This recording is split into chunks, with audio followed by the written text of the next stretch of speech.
Premier épisode Marvelous Critique de 2022. C'est bien parce qu'au moins je viens de revoir le film, ça va m'aider pour le tournage. Souvenez-vous, à la fin de l'année 2021, j'ai instauré un nouveau format sur ma chaîne YouTube. Un format où je vous donne mon avis critique sur une œuvre que j'ai vue au cinéma. 2 épisodes sont sortis sur cette fin 2021, un sur le film The Suicide Squad réalisé par James Gunn, et l'autre sur le film Spider-Man No Way Home réalisé par John Watts. Aujourd'hui, toujours dans les films sortis en 2021, ce 3e épisode de Marvelous Critics sera consacré à mon film français coup de cœur de l'année 2021, Eiffel.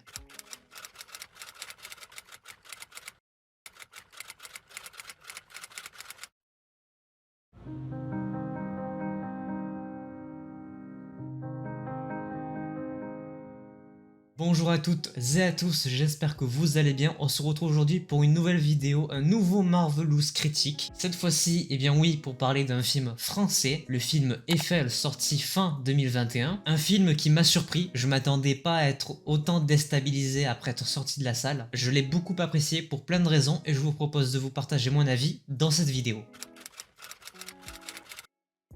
Comme je viens de le dire, un film pour moi très surprenant, gros coup de cœur de mon année 2021. J'ai passé vraiment un agréable moment dans la salle de cinéma. Anecdote en plus de ça, il faut savoir que pour cette séance de cinéma, je l'ai prise pour 22h15 et j'étais tout seul dans la salle. Première fois que j'ai pu profiter d'un film au cinéma en étant tout seul, c'était jamais arrivé avant. Un petit détail, vous allez vous dire, mais en vrai le ressenti, pour moi c'est comme si le film était sorti dans cette salle juste pour moi. Dès les premières secondes, je me suis laissé absorber par cet univers et j'avais vraiment l'impression d'assister à une sorte d'avant-première où j'étais le seul à pouvoir voir le film. C'était très particulier, première fois que j'ai été seul dans une salle de cinéma et franchement, si c'était à refaire, je le fais tous les jours. Petit point très important, j'ai envie un peu de débunk toutes les critiques par rapport à l'adaptation qu'a choisi le réalisateur pour ce film. Personnellement, j'ai apprécié le fait qu'il y ait une prise d'indépendance du réalisateur sur l'histoire de la Tour Eiffel. À aucun moment donné, pour moi, Gustave Eiffel et la tour qu'il a construite ont été gâchés dans ce film. Et justement, bien au contraire, je trouve cette prise d'indépendance intéressante et de par ce que j'ai ressenti en ayant vu ce film, c'est totalement justifié pour moi. Au niveau du casting, évidemment, très charmé par Aima Mackey, qui est une actrice que j'aime beaucoup, que j'ai découvert en 2019 dans la série Sex Education, une actrice qui a du potentiel et surtout qui est française, accompagnée d'un Romain Duris qui je trouve colle plutôt bien au rôle de Gustave Eiffel, au métier d'ingénieur du métal. Le casting s'arrête là, ce sont les deux seuls acteurs principaux et pourtant ça te tient en haleine du début à la fin, justement par rapport à l'histoire qui se crée autour de ces deux personnages. Il y a une vraie intrigue créée par le réalisateur sur ces deux personnages que j'ai trouvé personnellement particulièrement intéressante. Tout le long du film, c'est une relation qui se développe, laissant parfois même des indices sur la vraie nature de leur relation jusqu'à nous dévoiler la vérité à la fin du film. Beaucoup de points positifs et pour commencer par un point important, le drame.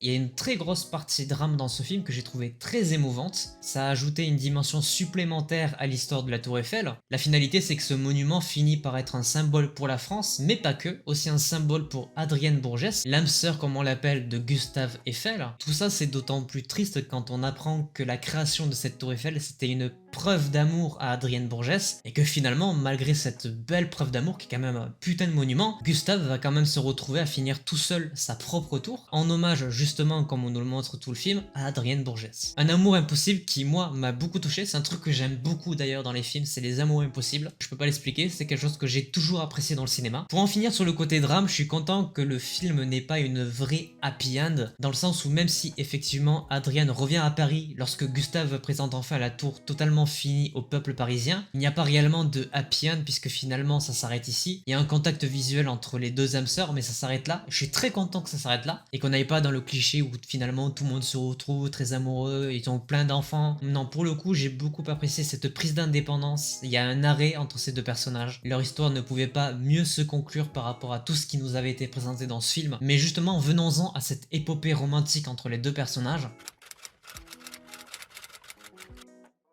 Épopée, on peut le dire vraiment, puisque la construction de cette tour Eiffel va se baser sur la relation amoureuse entre Gustave et Adrienne. Et au cas où vous l'auriez toujours pas compris, la tour Eiffel fait référence à la lettre A qui est l'initiale de Adrienne Bourgès. Voilà. On est sur une histoire d'amour qui démarre assez tôt en réalité, puisque Gustave rencontre Adrienne pendant la construction de son premier pont, tout par de là parce que c'est un ingénieur en métal qui n'a pas tellement de temps à accorder aux autres, mais il y a cette femme-là, Adrienne, qui arrive et tout change dans la tête de Gustave Eiffel, presque limite prêt à abandonner ses fonctions, à arrêter de construire des choses, sauf que pour des raisons qu'on connaît bien, surtout à l'époque, la famille de Adrienne ne veut pas que Adrienne se marie avec Gustave Eiffel et donc décide de quitter le pays, de partir, et donc par logique, les deux personnages ne se voient plus. Je vais pas rentrer dans le détail des révélations pour vous donner un petit peu envie de regarder le film quand même, mais il y a certains événements qui se passent qui expliquent pourquoi ils ne se sont pas vus depuis longtemps, pourquoi elle n'est pas revenue vers lui. Je vous laisse ça découvrir dans le film si vous êtes un minimum curieux. Il y a cette fracture très nette dans leur relation, ils se retrouvent des années plus tard. Gustave Eiffel est à deux doigts de présenter son petit projet pour l'Expo de Paris, en l'occurrence la première version de la Tour Eiffel, et c'est évidemment à ce moment-là qu'il va recroiser Adrienne et que tout va changer. L'amour qu'il avait pour elle est toujours présent et ça va bousculer les événements, bousculer la construction de la tour. Ce qui est très fort avec ce film, je trouve, et c'est là que j'ai apprécié la prise d'indépendance sur l'histoire de Gustave Eiffel, c'est qu'il va vouloir à tout prix être dans la compétition, dans la construction de cette tour, pour Adrienne Bourgès, pour l'impressionner, pour la séduire. L'amour de Gustave envers Adrienne vient gonfler ses motivations pour le projet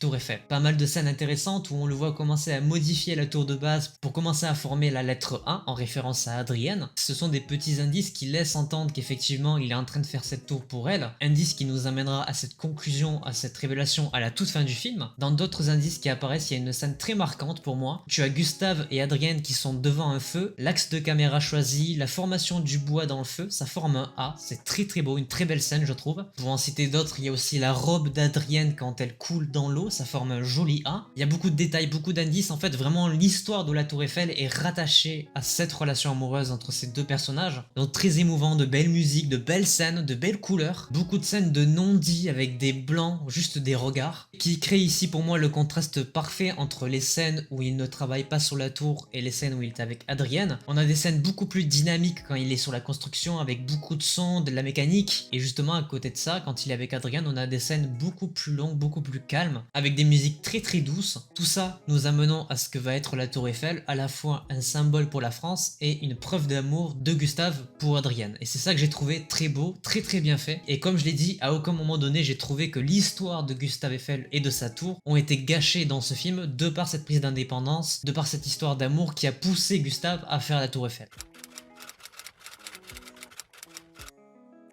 J'en parlais juste avant, je trouve que les lumières utilisées dans ce film sont magnifiques. Surtout celle de fin de journée avec ce orange, ça te plonge dans un calme impressionnant. Assez surpris de la qualité des décors, de la reconstruction des pieds de la Tour Eiffel. L'ambiance du 19e siècle est respectée. Évidemment, assez logiquement, ça propose un retour dans le temps qui fait plaisir, autant au cerveau qu'au cinéma français. Je trouve vraiment que ce film met en valeur le cinéma français. Vraiment un film très réussi pour moi, gros coup de cœur. Je m'attendais pas à ça, j'en suis sorti vraiment bouche bée après la séance. Et si on analysait de comprendre un peu plus les personnages, à commencer par Adrienne, un personnage très attachant mais intouchable. Tout le long du film, t'as cette impression de pas pouvoir accéder à ses pensées, ni même de la toucher. On peut vraiment avoir l'impression que Gustave s'est inventé une femme pour créer la Tour Eiffel. D'où le fait que pour moi, elle représente parfaitement l'idée, le symbole qu'est la Tour Eiffel. En bref, un personnage très attachant et très mystérieux. Gustave Eiffel, un personnage qui mélange son travail et ses désirs. Il est conscient de son amour impossible avec Adrienne, c'est pour ça qu'il va redoubler d'efforts, redoubler de motivation, qu'il va vouloir donner la forme d'un A à cette tour, d'aller plus loin, plus haut. Il est tellement amoureux que ça va le tenir en haleine jusqu'à la toute fin. Il va même arriver à donner un espoir à son amour impossible en finissant cette tour. Et même au moment où, alors qu'il a pas fini sa tour, Adrienne décide de partir avec un autre homme, de changer de ville, il va quand même aller au bout de son idée, se rattacher à son espoir, il va finir la Tour Eiffel. C'est un symbole qui se lève, t'as tout un pays, toute une ville qui est en joie, et même avec tout ça, il constate l'échec de sa relation puisqu'il finit tout seul, tout en haut de sa tour. Encore une fois ici, les couleurs jouent bien parce que t'as une très belle image crépuscule, où t'as le personnage de Gustave sur le pont, au deuxième étage de sa tour. Malheureusement, tout seul, tu le ressens, il est très triste, posé sur un monument qui est le symbole d'une nation et d'une femme. T'as un flou sortant, et ça se termine comme ça, seul sur sa tour. Vraiment, j'exagère pas, j'ai été très touché par le film, je trouve qu'il est très beau, je trouve que ça met vraiment bien en valeur le cinéma français. J'aimerais voir des films français comme ça plus souvent, je l'ai trouvé très beau, pour moi c'est 18 sur 20. Il y a tout dans le film, que ce soit pour apprécier le cinéma ou pour se réconcilier avec le cinéma français, une vraie claque. Franchement, si vous n'avez pas vu le film et que j'ai réussi à vous donner envie de voir, foncez, parce qu'il vaut le détour. J'espérais ne jamais vous revoir. Eiffel, Oui, pardon. vous pourriez avoir des idées sur le sujet du concours? Il faut voir plus libre, plus audacieux. Une tour. 300 mètres. En attendant, voilà, je vous ai parlé de mon film coup de cœur de l'année 2021, le film Eiffel. J'espère que cette vidéo vous a plu, vous a peut-être même donné envie de voir le film. Si c'est le cas d'ailleurs, n'hésitez pas à me le dire dans les commentaires, ou alors si vous l'avez vu, à me dire ce que vous en avez pensé. Si cette vidéo vous a plu, je vous invite à laisser un petit pouce bleu, à vous abonner, à activer la cloche pour ne pas manquer les prochaines vidéos. Et moi logiquement, je vous dis à samedi pour commencer le BDG Months. Normalement cette vidéo sort le mercredi juste avant. Mais sur ce, je vous laisse ici, c'était votre Captain, portez-vous bien, à la prochaine.